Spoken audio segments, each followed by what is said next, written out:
Bonjour à toutes et à tous, c'est Stan pour le site Etydia, etydia.com. L'occasion de vous présenter mes meilleurs vœux pour l'année 2023, de bons résultats en trading, mais pas que, parce que c'est pas la finalité de tout le trading, on le sait bien. Alors, ça fait depuis à peu près, je crois, le 20 décembre que j'ai rien posté et vous avez été plusieurs à me chambrer un petit peu par mail, j'ai un petit peu l'habitude, et c'est le jeu. Hein, c'est le jeu, bien entendu, par Twitter, beaucoup par Twitter, hein, par YouTube, par mail aussi, par le site, beaucoup par le site. Alors, est-ce que j'ai tort ou j'ai raison? Alors, je pense qu'il n'est pas inutile de rappeler que le propos ne doit pas se situer comme ça. Hem, on travaille sur des probabilités, d'accord? Ce sera jamais au-delà de 80, ni en dessous de 20. Là, ce qui se passe, c'est que, heu, j'ai choisi, d'en parler sur le S&P 500. Les marchés, depuis qu'on a fait cette vidéo à peu près, voilà, tournent dans un petit range, un tout petit range là, voilà, tout petit, tac, tac, tac, et regarde en fait, ce qui se passe. Et regarde ce qui se passe parce qu'en fin de compte, il y a de bonnes nouvelles d'un côté, de mauvaises, et cetera. Donc c'est une année aussi particulière, une année, négative, hein, comme il n'y en a pas eu depuis, pas mal de temps, et qui succède à une année, 2021 qui était quand même, rocambolesque, hein, qui était quand même, voilà.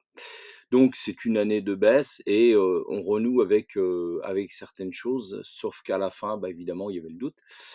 Je pense que, ce qu'il faut, c'est toujours regarder les graphiques et rester, serein, hein.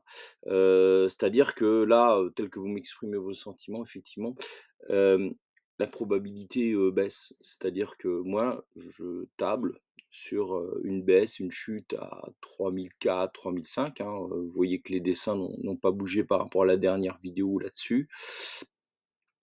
C'est que, pour l'instant, j'en reste là. C'est-à-dire que j'aurai tort lorsqu'on aura vraiment pété à la hausse, mais vraiment pété à la hausse, heu, le truc, hein, et je dirais même qu'il faudra vraiment une belle confirmation. Et si ça pète à la hausse, est-ce que je me serais trompé? Oui, bien sûr, je me serais, trompé. Est-ce que ce serait grave? Non, parce que je vais retirer mes billes comme ça. Si ça traverse par là, il y aura un pullback, je pense, sur l'oblique, et c'est sur l'oblique que je minimiserai mes risques et que je diminuerai mes pertes. Voilà, tranquillement. Et là-dedans, moi, je voudrais voir quand même, est-ce que, vous voyez les niveaux de Fibo, est-ce qu'on franchira celui-là ou pas? Est-ce qu'on ira là-dessus ou pas? Et ça, ce sera assez déterminant pour voir s'il s'agit pas d'une fausse sortie. Alors oui, c'est vrai, les stocks sont mûrs, pour sortir très clairement de là. Donc il y a une probabilité qu'on réalise. Vous vous souvenez de la vieille hypothèse qu'on avait invalidée avec le temps, qui est un range? C'est-à-dire que là, on pourrait très bien faire un range comme ça, pour voir. C'est-à-dire une année de transition pour voir où on va, qui préjugerait de rien. Donc on sait juste une chose, c'est qu'on ne sait pas, et je sais juste une chose, c'est que je maintiens mon plan, d'accord? Parce que là où on s'est arrêté, je peux trouver des plans dans tous les sens, c'est aussi une grosse résistance horizontale. Je vous la remets, d'accord? Je vous la remets, là, et il se trouve qu'on est sur les 60 de Fibo. Je le mets un tout petit peu au-dessus.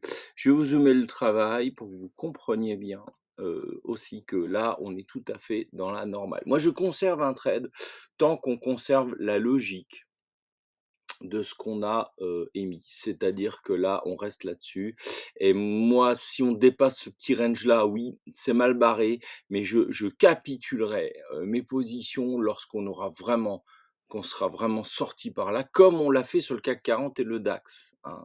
Il est vrai que, là-dessus, je suis plus en difficulté. Vous voyez que j'ai un paquet de valeurs françaises en short, je suis plus en difficulté. Mais sur les valeurs américaines, sur le S&P et sur le Nasdaq, je maintiens cette position pour l'instant. C'est très important donc toujours dans l'attente de la baisse. Voilà, c'était Stan, meilleurs vœux encore pour la nouvelle année, à bientôt.